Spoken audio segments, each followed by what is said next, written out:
In the winter of 1859, deep within the treacherous hollows of the Arkansas Ozarks, a traveling preacher named Reverend Silas Thornton made a discovery that would expose one of the most horrifying cases of systematic murder and psychological manipulation in American history. What he found at the seemingly welcoming Whitaker homestead would reveal a family whose hospitality masked a decades-long operation of trapping, torturing, and slowly killing their guests in ways so methodical and sadistic that it challenged everything authorities thought they knew about the depths of human evil. The Whitaker clan had been operating what appeared to be a humble frontier inn for over 20 years, offering food, shelter, and warm hospitality to weary travelers crossing the dangerous mountain passes. But beneath their facade of Christian charity lay a nightmare so profound that when the truth finally emerged, it would force lawmakers to confront the reality that monsters could hide behind the most innocent appearances, and that evil could flourish in the most isolated corners of civilization. Before we descend into this tale of systematic horror and psychological torment that shocked the nation, make sure to subscribe and hit that notification bell so you never miss our investigations into history's darkest mysteries. And please, let us know in the comments where you're watching from. We love connecting with fellow truth seekers around the world who aren't afraid to confront the most disturbing chapters of human depravity. The Arkansas Ozarks in 1859 were a vast wilderness of ancient mountains and deep valleys that had remained largely unchanged since the dawn of time. These rugged highlands harbored communities that existed beyond the reach of law and civilization, where families could disappear for generations without anyone from the outside world knowing of their existence.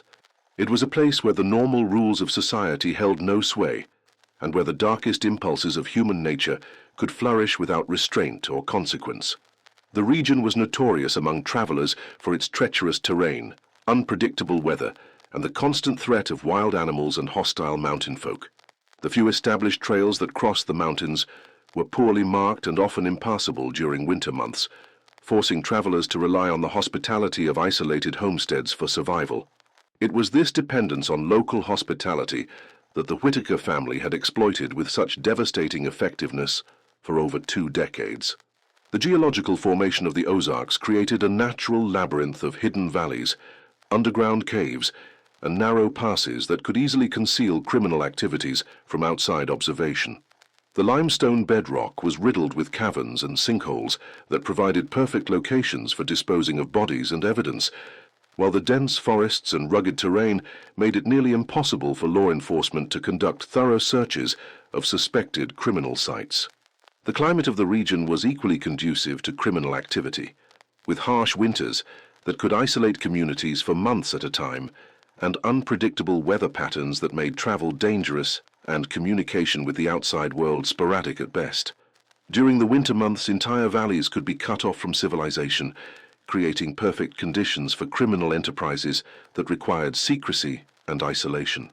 The cultural landscape of the Ozarks was equally important in understanding how the Whitaker family was able to operate undetected for so many years.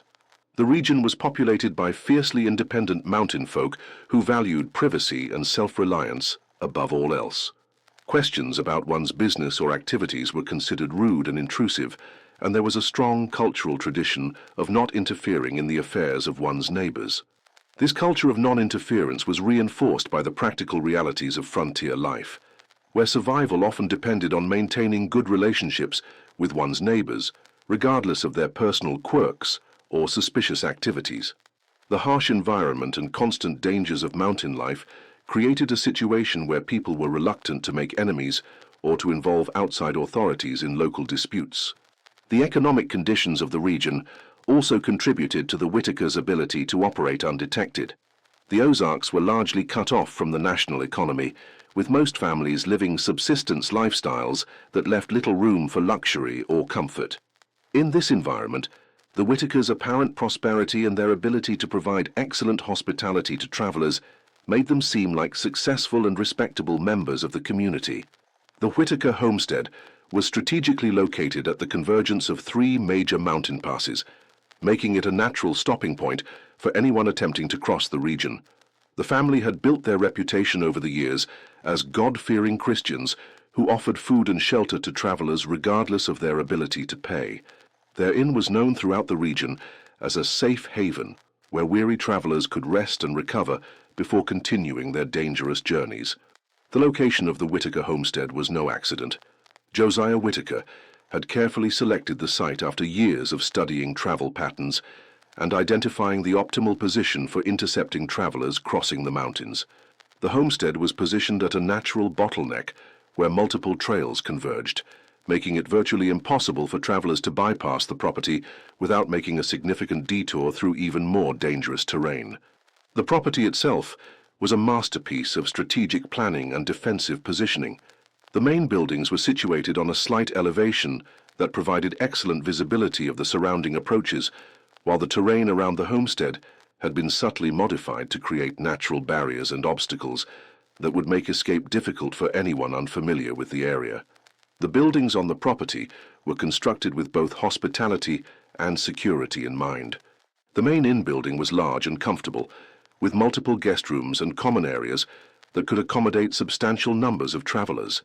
However, the building also contained hidden passages, secret rooms, and reinforced areas that could be used to contain and control unwilling guests. Josiah Whitaker, the patriarch of the family, presented himself as a devout Methodist minister who had established his homestead in the mountains to serve God by helping travelers in need. He was a man of imposing stature, standing well over 6 feet tall with the powerful build of someone who had spent his life in hard physical labor.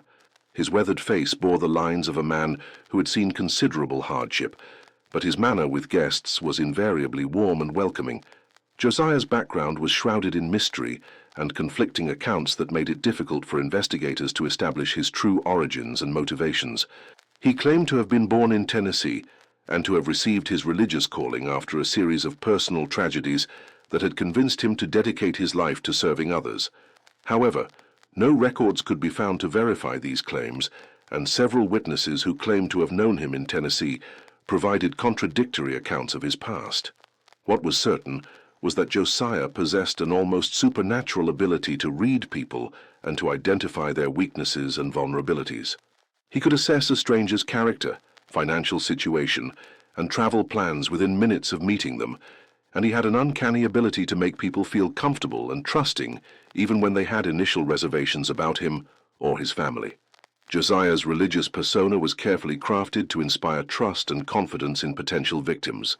He could quote scripture with the fluency of a trained theologian, and his knowledge of Christian doctrine and practice was extensive enough to convince even experienced clergy that he was a genuine man of God. He had developed a repertoire of inspirational stories and moral lessons that he would share with guests during evening meals, creating an atmosphere of spiritual fellowship that made it difficult for visitors to suspect his true intentions. The patriarch's physical presence was equally important to his success as a predator. His imposing size and obvious strength served as subtle intimidation factors that discouraged guests from questioning his authority or challenging his decisions. At the same time, his gentle manner and religious demeanor created a sense of safety and protection that made potential victims more likely to trust him with their lives and possessions. Josiah's wife, Martha, was equally devoted to their mission of hospitality, managing the cooking and housekeeping with the efficiency of someone who had been caring for travelers for many years. Martha was a woman of average height and unremarkable appearance, with the kind of face that people tended to forget shortly after meeting her. This anonymity was one of her greatest assets, as it allowed her to move through communities without attracting attention or being remembered by potential witnesses. Martha's role in the family's criminal enterprise was far more significant than her modest demeanor would suggest. She was responsible for the psychological manipulation of female victims and children, using her maternal appearance and gentle manner to gain their trust and compliance.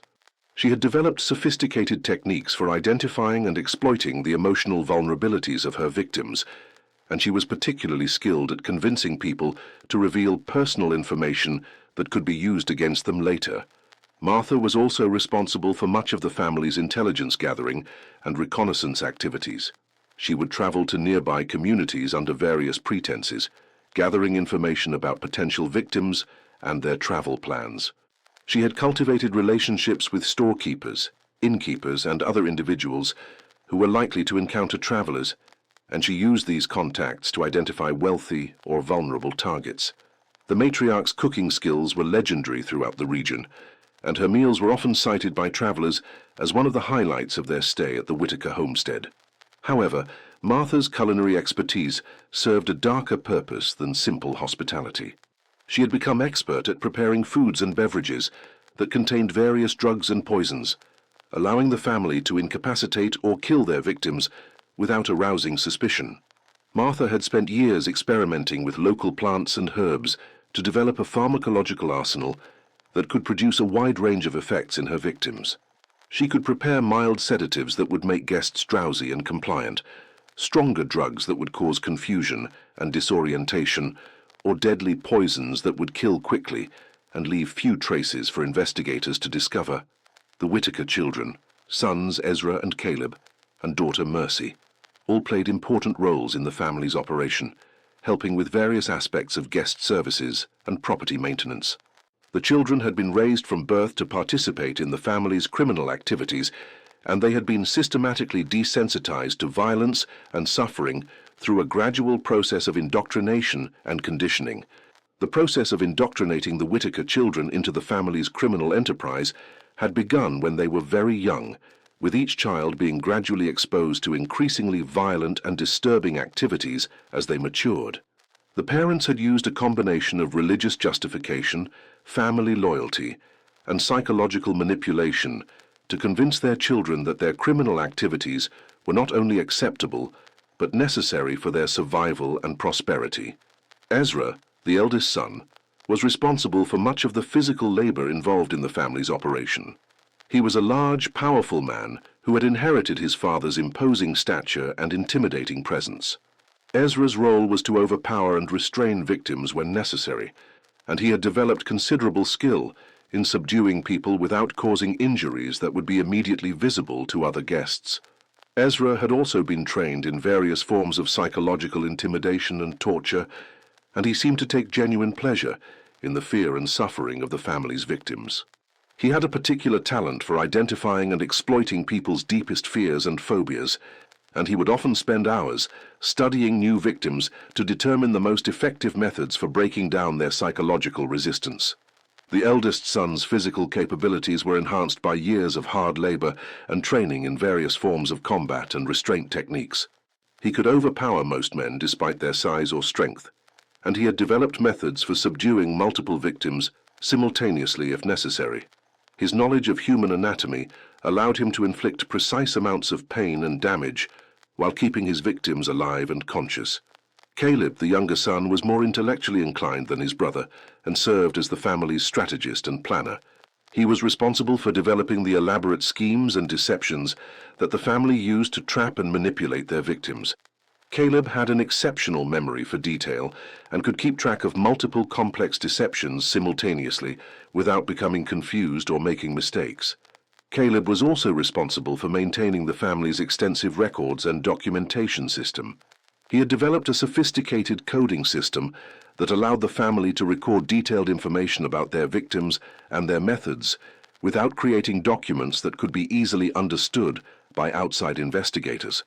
His records included not only factual information about victims and crimes, but also detailed analyses of what techniques had been most effective and what improvements could be made to their methods. The younger son's intellectual gifts extended beyond simple record keeping to include sophisticated analysis of human behavior and psychology. He had studied their victims' responses to various forms of manipulation and torture, developing theories about human nature that allowed the family to predict and control their victims' behavior with remarkable accuracy.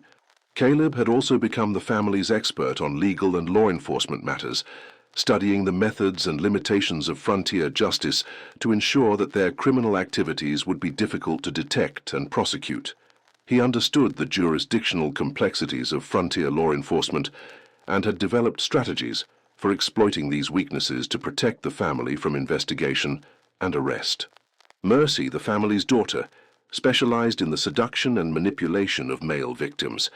Despite her name, she possessed no trace of the virtue it suggested, having been trained from childhood to use her feminine charms as weapons against unsuspecting men. She was an attractive woman with an innocent appearance that concealed a calculating and predatory nature. Mercy's techniques were particularly insidious because they exploited men's protective instincts and romantic desires. She would present herself as a vulnerable young woman in need of protection, gradually drawing her victims into increasingly compromising situations where they became emotionally and physically dependent on her. By the time her victims realized the true nature of their situation, they were already completely under her control.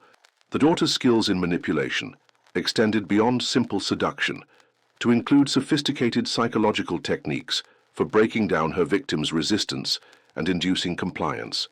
She could identify and exploit men's emotional vulnerabilities, using their own desires and fears against them to achieve the family's criminal objectives. Mercy had also been trained in various forms of physical violence and restraint, allowing her to overpower victims who became suspicious or resistant to her manipulations. Despite her feminine appearance, she was capable of inflicting serious injury or death when necessary, and she had developed particular expertise in methods that would appear to be accidents or natural causes. To all outward appearances, the Whitakers were exactly what they claimed to be: a hard-working frontier family making an honest living by providing essential services to travelers in a dangerous and isolated region. Their inn had an excellent reputation among those who had used their services, and word of their hospitality had spread throughout the frontier communities of Arkansas and beyond. The family had cultivated this reputation through years of careful planning and selective targeting. They would allow many travelers to pass through their inn safely, providing genuine hospitality and excellent service to create positive word-of-mouth advertising. This strategy served multiple purposes. It established their credibility as legitimate innkeepers. It provided them with intelligence about travel patterns and potential victims, and it created a pool of satisfied customers who would vouch for their character if questions were ever raised about their activities. The Whitakers were also careful to maintain good relationships with their neighbors and the broader community. They regularly attended church services when possible, participated in community events, and provided assistance to other families during times of crisis or need. This community involvement created a network of people who viewed them favorably and who would be reluctant to believe accusations of criminal activity. The family's reputation for religious devotion was particularly important to their success as criminals. In the deeply religious culture of the frontier, accusations against a respected minister and his family would be met with skepticism and resistance. The Whitakers had carefully cultivated their image as devout Christians, using their religious activities as both cover for their criminal enterprise and protection against suspicion and investigation. But beneath this facade of Christian charity, the Whitaker family was conducting an operation of systematic murder and torture that had been claiming victims for over 20 years. They had developed a sophisticated system for identifying, trapping, and slowly killing their guests in ways that satisfied their sadistic impulses, while minimizing the risk of discovery by outside authorities. The family's criminal enterprise had evolved gradually over the years, beginning with simple robbery and gradually escalating to torture and murder, as the family members became increasingly desensitized to violence and suffering. The progression from theft to murder had been so gradual that each family member had been able to rationalize their participation as a necessary step in their survival and prosperity. The psychological dynamics within the Whitaker family were complex and disturbing. Josiah served as the undisputed leader and decision-maker, but all family members participated willingly and enthusiastically in their criminal activities.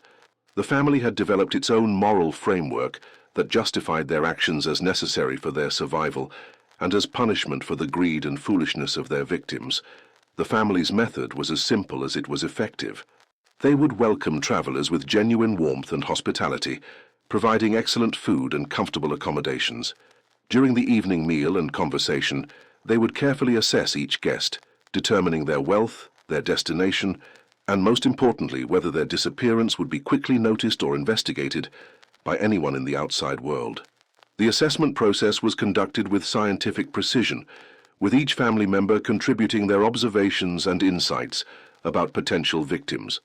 They had developed a sophisticated profiling system that took into account not only obvious factors like wealth and travel plans, but also more subtle indicators of vulnerability, such as personality traits, emotional state, and social connections. Wealthy merchants traveling alone were ideal targets, as were groups of settlers heading to remote territories where their failure to arrive might not be discovered for months or even years. The Whitakers became expert at identifying travelers who carried significant amounts of cash or valuable goods, and who had no immediate family or business associates, expecting their arrival at a specific time and place. The family had also learned to identify travelers who possessed skills or knowledge that could be useful to their operation. They would sometimes keep such individuals alive for extended periods, forcing them to share their expertise before eventually killing them. This practice had allowed the family to acquire knowledge about everything from medical techniques to engineering skills that enhanced their criminal capabilities. Once they had identified suitable victims, the family would begin the process of psychological manipulation and physical entrapment that would ultimately lead to their guests' deaths. This process was carried out with such subtlety and skill that victims often had no idea they were in danger until it was far too late to escape. The initial phase of the entrapment process involved creating a sense of dependency and obligation in the victims. The family would go out of their way to provide exceptional hospitality and to create situations where guests felt indebted to them for their kindness and generosity.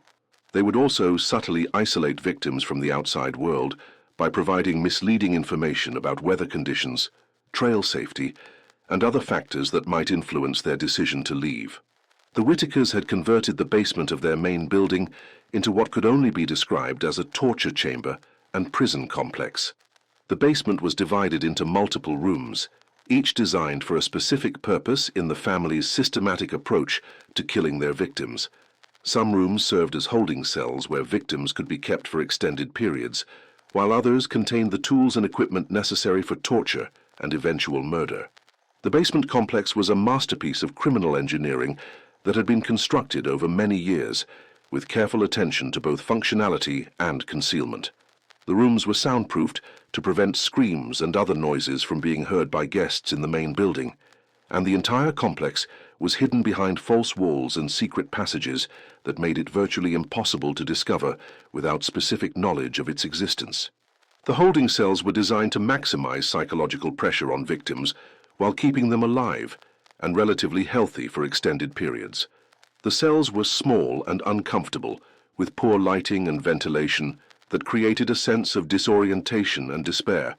The family had learned that psychological torture was often more effective than physical pain in breaking down victims' resistance and inducing compliance. The torture chambers were equipped with a variety of devices and tools that the family had either purchased or constructed themselves. Some of these devices were traditional torture instruments that had been used for centuries, while others were innovations that the family had developed through experimentation on previous victims. The family took pride in their creativity and technical skill, viewing their torture methods as a form of craftsmanship. The family had also constructed a series of hidden passages and secret rooms throughout their property that allowed them to move victims and dispose of evidence without being observed.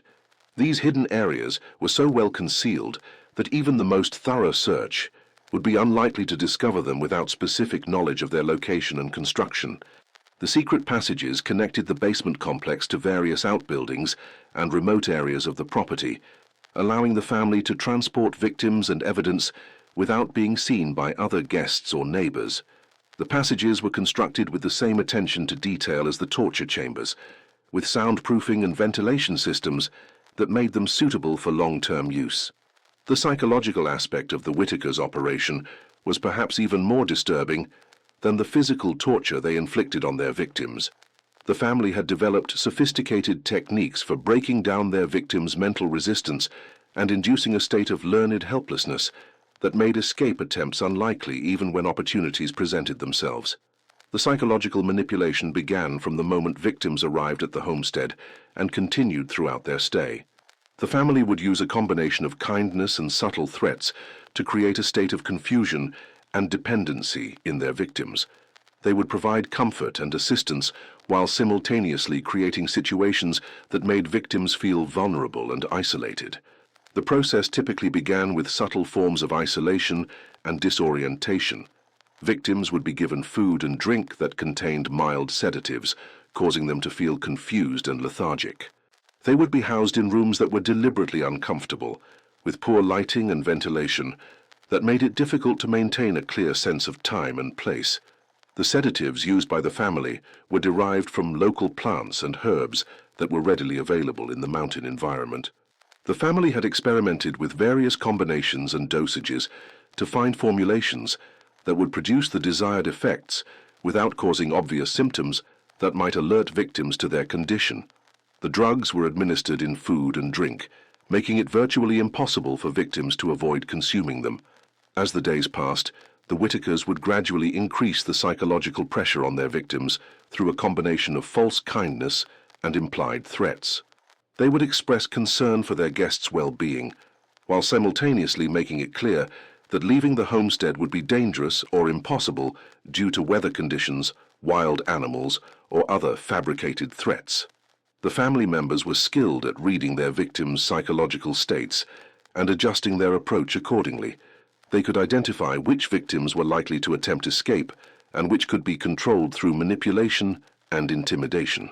They had developed different strategies for different types of victims, ranging from gentle persuasion to outright terror, depending on what they believed would be most effective.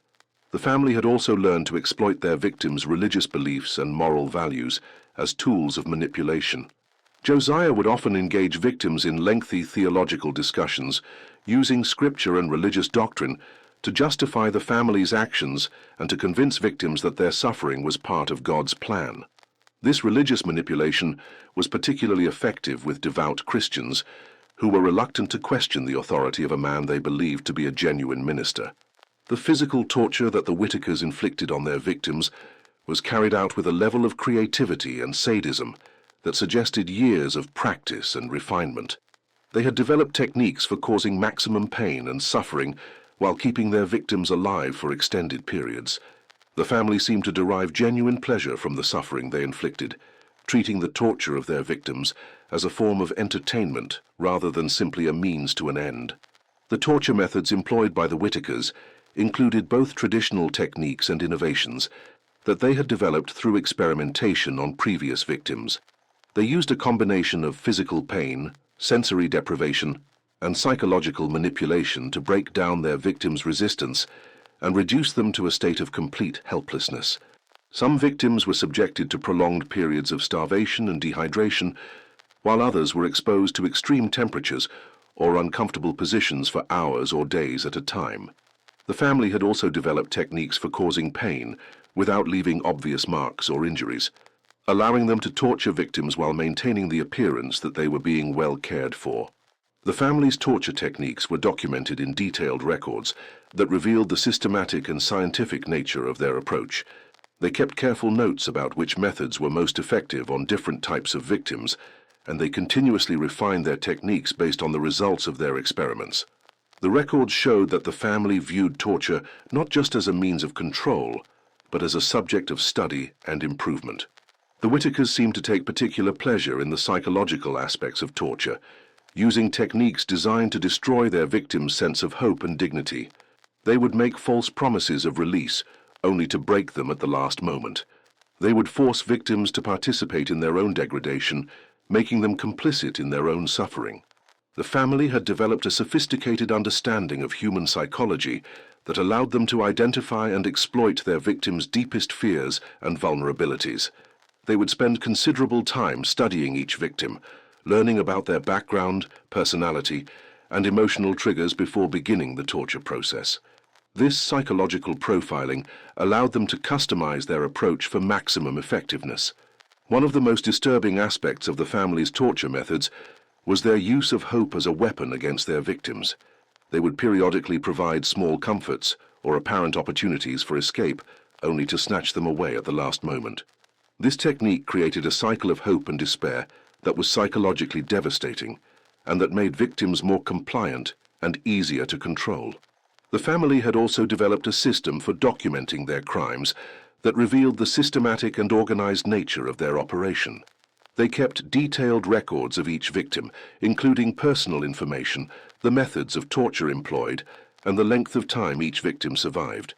These records were written in a code that the family had developed to prevent their activities from being discovered if the documents were found by outsiders.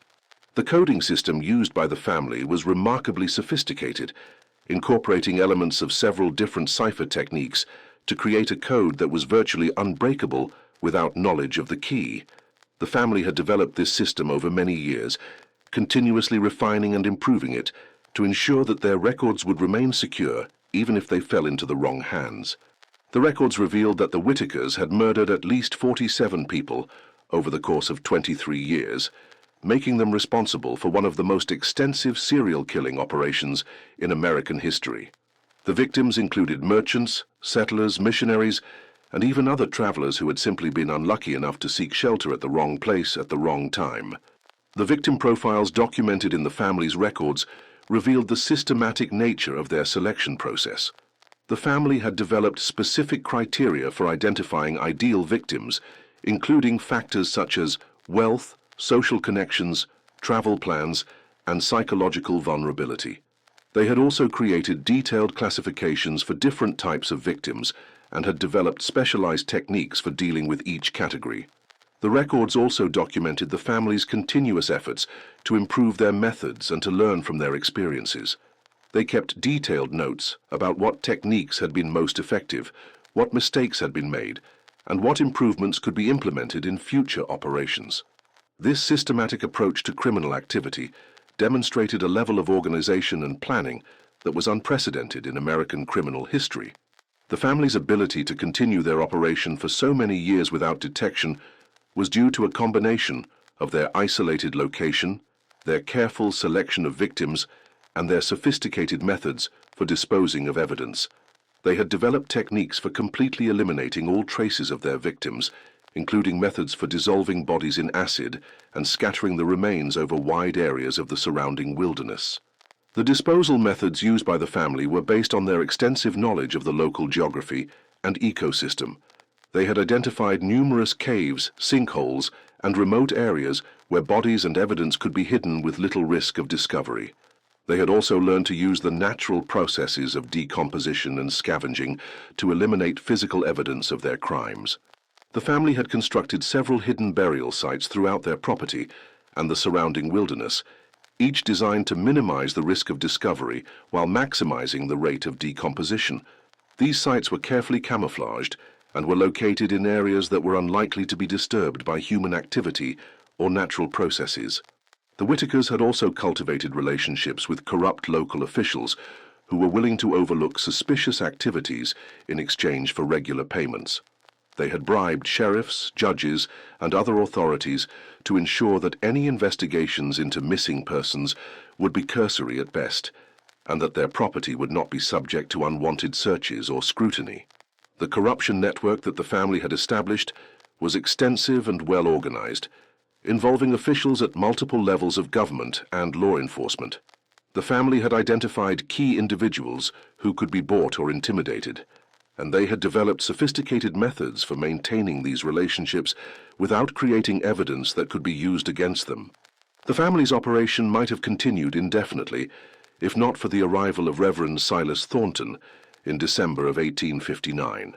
Thornton was a traveling preacher who had been making his way through the mountain communities, conducting religious services and providing spiritual guidance to isolated families. He had heard about the Whitakers' reputation for hospitality and had decided to stop at their homestead while traveling to his next destination. Reverend Thornton was not a typical victim for the Whitaker family. As a well-known preacher with an established circuit of communities that he visited regularly, his disappearance would be quickly noticed and investigated. Moreover, Thornton was an experienced traveler who had developed keen instincts for detecting danger and deception during his years of frontier ministry. Thornton's background and experience made him uniquely qualified to recognize the signs of criminal activity that less experienced travelers might miss. He had encountered various forms of frontier violence and criminality during his travels, and he had learned to be suspicious of situations that seemed too good to be true. His religious training had also given him insights into human nature that helped him identify deception and manipulation. From the moment of his arrival at the Whitaker homestead, Thornton sensed that something was not quite right about the family and their operation. While their hospitality was warm and their accommodations comfortable, he noticed small details that troubled him. The way family members exchanged glances when they thought he wasn't looking, the fact that certain areas of the property seemed to be off limits to guests, and most significantly, the discovery of personal items that clearly belonged to other travelers. The first concrete evidence of wrongdoing that Thornton discovered was a collection of personal belongings that had been carelessly stored in a shed behind the main building. Among these items were clothing, jewelry, and personal effects that clearly belonged to multiple different individuals, suggesting that the family had been systematically robbing their guests for an extended period. Thornton's suspicions were aroused when he found a distinctive pocket watch hidden in his room that belonged to a fellow preacher named Reverend Marcus Webb, who had disappeared while traveling through the region several months earlier. The watch was engraved with Webb's initials and contained a photograph of his wife and children, making its identity unmistakable. The discovery of Webb's watch was particularly significant because Thornton knew that Webb would never have willingly parted with it. The watch had been a gift from Webb's congregation, and he had often spoken about its sentimental value. The fact that it was hidden in Thornton's room suggested that the family was either careless about concealing evidence or was deliberately trying to implicate him in Webb's disappearance.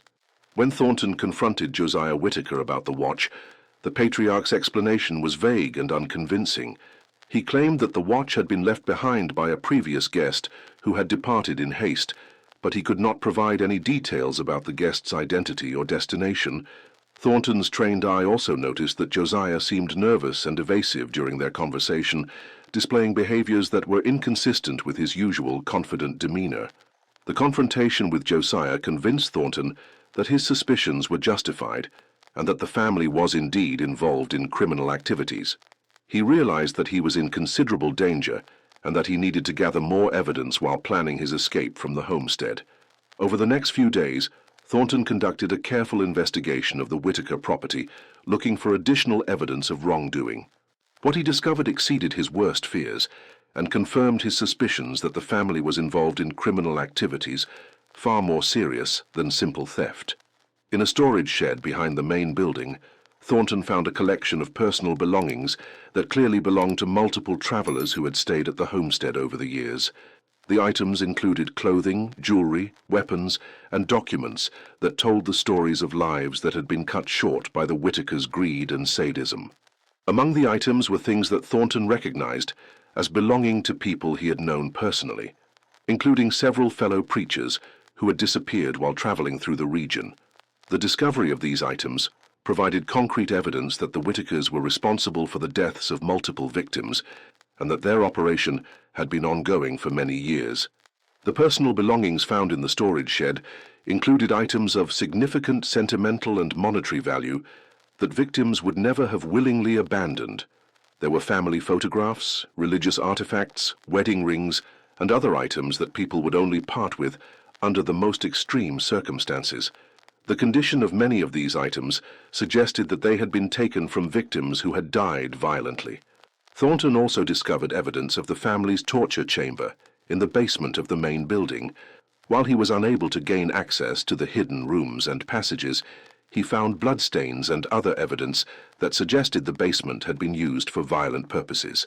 The air in the basement carried a smell of decay and death that confirmed his worst suspicions about the family's activities.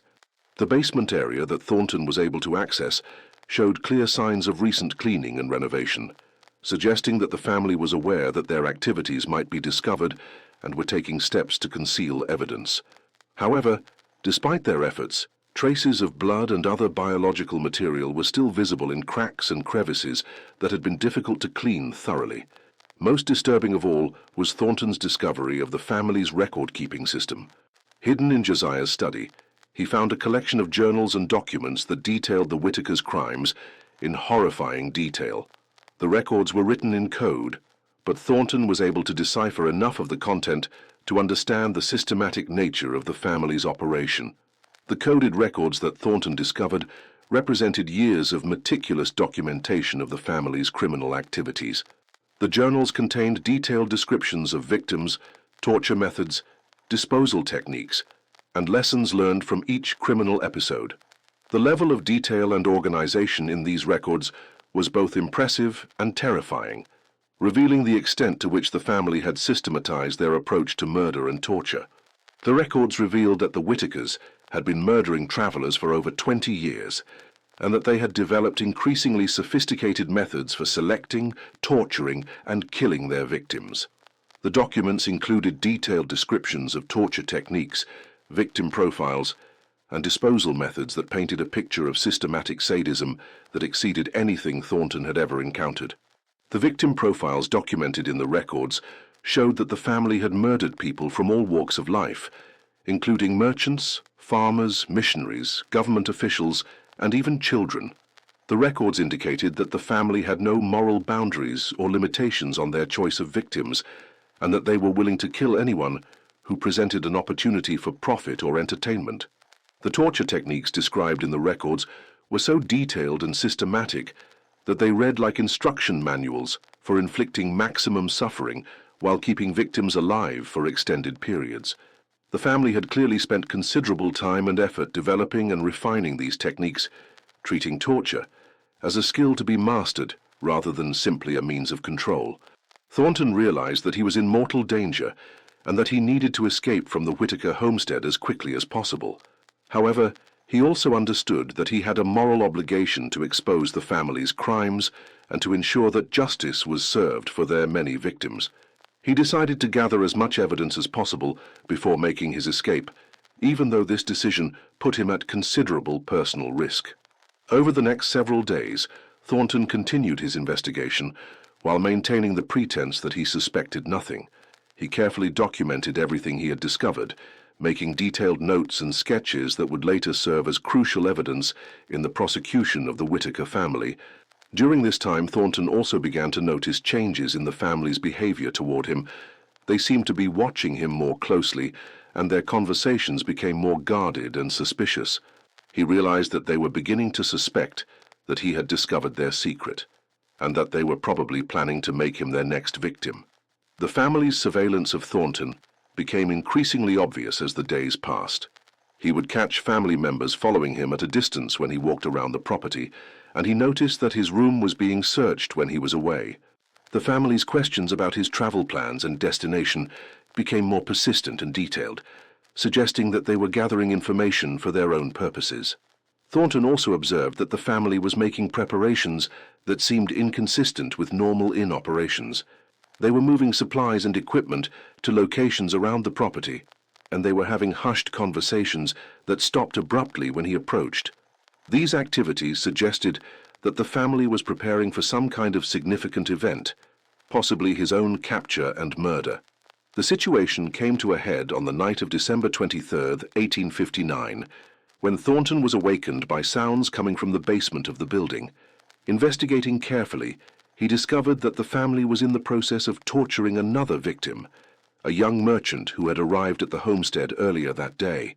The scene that Thornton witnessed in the basement was so horrific that it would haunt him for the rest of his life. The Whitaker family had the young merchant strapped to a table where they were systematically torturing him with tools and techniques that demonstrated years of practice and refinement. The victim was conscious and aware, but had been so broken by the torture that he could barely respond to the pain being inflicted on him. The torture session that Thornton observed was being conducted with the methodical precision of a medical procedure, with each family member playing a specific role in the process. Josiah was directing the activities and asking questions, while Martha was recording the victim's responses and reactions. Ezra was operating the torture devices, while Caleb was monitoring the victim's physical condition to ensure that he remained conscious and alive. The victim, who appeared to be a man in his 30s, had clearly been subjected to prolonged torture over a period of several days. His body showed evidence of systematic abuse, including burns, cuts, and other injuries that had been inflicted with surgical precision. Despite his obvious suffering, he was still alive and conscious, suggesting that the family had considerable skill in keeping their victims alive for extended periods. The torture devices being used by the family were a mixture of traditional instruments and custom-built contraptions that had been designed specifically for their purposes. Some of the devices were clearly intended to cause maximum pain while minimizing the risk of accidental death, while others seemed designed to inflict specific types of psychological trauma. Thornton realized that he had to act immediately to save the victim's life and to prevent the Whitakers from adding another name to their list of victims. Despite the enormous personal risk, he decided to intervene directly, using his knowledge of the property's layout to launch a surprise attack on the family. The confrontation that followed was violent and chaotic, with Thornton fighting for his life against multiple family members who were determined to prevent him from escaping with evidence of their crimes. During the struggle, Thornton was able to free the torture victim and to gather some of the most incriminating evidence from the family's records. The battle in the basement was fierce and desperate, with Thornton using every advantage he could find to overcome the family's superior numbers and familiarity with the terrain. He was able to use the family's own torture devices against them, and he managed to barricade himself and the rescued victim in one of the basement rooms while he planned their escape. The family's response to Thornton's intervention was swift and violent. They immediately mobilized all available resources to prevent his escape, sealing off the exits from the basement and attempting to smoke him out using fires and noxious chemicals. The family clearly understood that their entire operation was at risk if Thornton managed to escape and report their crimes to the authorities. During the siege that followed, Thornton was able to learn more about the full extent of the family's criminal enterprise. The rescued victim, whose name was Thomas Mitchell, had been held captive for over a week and had been subjected to intensive interrogation about his business activities and personal wealth. Mitchell provided Thornton with additional details about the family's methods and the scope of their operation. Mitchell's testimony revealed that the family had been systematically extracting information from him about other wealthy merchants and travelers who might make suitable targets for future crimes. The family had also been forcing him to write letters to his business associates, creating false explanations for his delayed arrival that would buy them additional time before his disappearance was investigated. The escape from the Whitaker homestead was harrowing, with Thornton and the rescued victim fleeing through the mountain wilderness in the middle of winter while being pursued by family members who were determined to silence them permanently. The journey to safety took 3 days of difficult travel through treacherous terrain, during which both men nearly died from exposure and exhaustion. The pursuit by the Whitaker family was relentless and well organized, demonstrating their extensive knowledge of the local terrain and their experience in tracking fugitives. The family had apparently dealt with escape attempts before, and they had developed sophisticated techniques for hunting down and recapturing their victims. Thornton and Mitchell were forced to travel through some of the most dangerous and inaccessible areas of the mountains, using game trails and natural features to avoid the main routes where the family would expect them to travel. They had to contend not only with the pursuing family members, but also with harsh weather conditions, wild animals, and the constant threat of becoming lost in the vast wilderness. The two men survived their ordeal through a combination of luck, determination, and Thornton's extensive knowledge of wilderness survival techniques. As a traveling preacher, Thornton had learned to navigate and survive in harsh frontier conditions, and these skills proved invaluable during their escape from the Whitaker family. When Thornton finally reached the nearest town and reported the Whitaker family's crimes to local authorities, his account was initially met with skepticism and disbelief. The story he told was so extraordinary that many people found it difficult to accept that such systematic evil could exist in their region. The local sheriff, a man named William Crawford, was particularly skeptical of Thornton's claims. Crawford had known the Whitaker family for many years and had always considered them to be respectable members of the community. He found it difficult to believe that they could be responsible for the crimes that Thornton was describing. However, the evidence that Thornton had gathered, combined with the testimony of the torture victim he had rescued, convinced the authorities that a full investigation was warranted. A team of federal marshals and local law enforcement officers was assembled to return to the Whitaker homestead and arrest the family members. The formation of the investigation team was complicated by questions about jurisdiction and authority. The Whitaker homestead was located in a remote area where the boundaries between different law enforcement jurisdictions were unclear, and there was considerable debate about which agencies had the authority to conduct the investigation. The evidence that Thornton had managed to gather during his escape included several of the family's coded journals, samples of personal belongings that had belonged to victims, and detailed sketches of the torture chamber and other criminal facilities. This evidence provided investigators with crucial insights into the scope and methods of the family's operation. When the law enforcement team arrived at the Whitaker property on December 30th, 1859, they found it abandoned. The family had fled, taking with them most of their portable possessions and leaving behind only the evidence of their crimes. It appeared that they had received advance warning of the impending investigation, possibly through contacts among the corrupt local officials who had been protecting them. The abandoned homestead presented investigators with a crime scene of unprecedented scope and complexity. The main building contained evidence of the family's normal operations, but hidden throughout the structure were the facilities and equipment that had been used for their criminal activities. The search of the abandoned homestead revealed horrors that exceeded even Thornton's descriptions. The basement torture chamber was found to contain multiple rooms equipped with sophisticated torture devices and holding cells that had been used to imprison victims for extended periods. The investigators also discovered multiple burial sites on the property containing the remains of dozens of victims. The torture chamber complex was far more extensive than investigators had initially expected. The basement contained not only the rooms that Thornton had described, but also additional chambers that had been used for different aspects of the family's criminal operation. Some rooms had been used for interrogation and psychological manipulation, while others had been designed specifically for physical torture and murder. The torture devices found in the basement were a mixture of traditional instruments and custom-built contraptions that demonstrated the family's creativity and technical skill. Many of the devices showed evidence of recent use, and some were still stained with blood and other biological material from recent victims. The burial sites discovered on the property contained the remains of victims spanning the entire 23-year period of the family's criminal operation. The bodies had been buried in various locations around the property, with some graves containing multiple victims and others holding single individuals. The condition of the remains provided investigators with valuable information about the family's methods and the timeline of their crimes. Forensic examination of the bodies revealed evidence of systematic torture and abuse, confirming the accounts provided by Thornton and the rescued victim.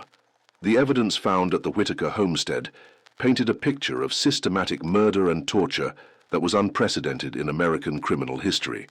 The family had created a sophisticated operation for trapping, torturing, and killing travelers that had operated successfully for over 20 years without detection by outside authorities. The scope of the evidence was overwhelming, requiring investigators to develop new methods for cataloging and analyzing the massive amount of physical evidence and documentation that had been discovered. The investigation became one of the largest and most complex criminal cases in American history up to that time. The investigation also revealed that the Whitaker operation had been far more extensive than anyone had imagined.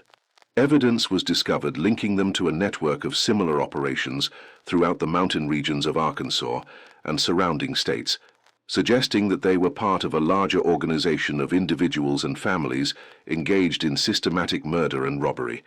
The criminal network that the Whitakers had been part of appeared to operate through a complex system of communication and coordination, with different groups specializing in various aspects of the criminal enterprise. Some groups focused on identifying and luring victims, while others were responsible for the actual killing and disposal of bodies.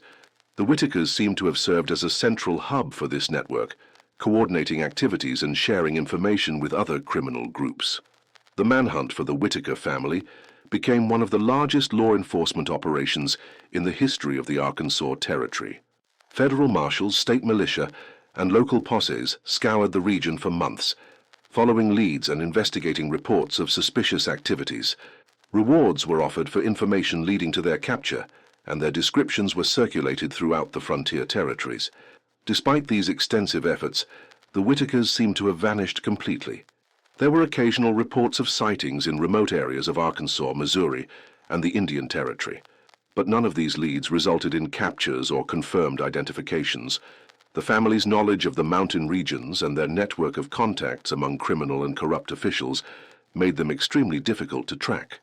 The search for the Whitaker family was complicated by their extensive knowledge of the mountain terrain and their network of contacts among criminal and corrupt officials. The family had apparently prepared for the possibility of discovery and had established multiple escape routes and safe houses throughout the region. As the 19th century drew to a close, the Whitaker case had become firmly established as one of the most notorious criminal cases in American history. The systematic nature of the family's crimes, the extent of their torture and murder operation, and their successful evasion of justice had created a legend that continued to fascinate and horrify those who heard the story. The legacy of the Whitaker case continues to influence contemporary discussions about crime, justice, and human nature. The story serves as a reminder that evil can hide behind the most innocent facades, and that the price of safety and justice is eternal vigilance. In the end, the creepy and disturbing case of the Whitaker clan, who welcomed guests that never left, remains one of the most shocking examples of systematic torture and murder in American history. Their story serves as a dark chapter in the nation's past, but also as a testament to the importance of courage, justice, and the fundamental human obligation to protect the innocent from those who would do them harm.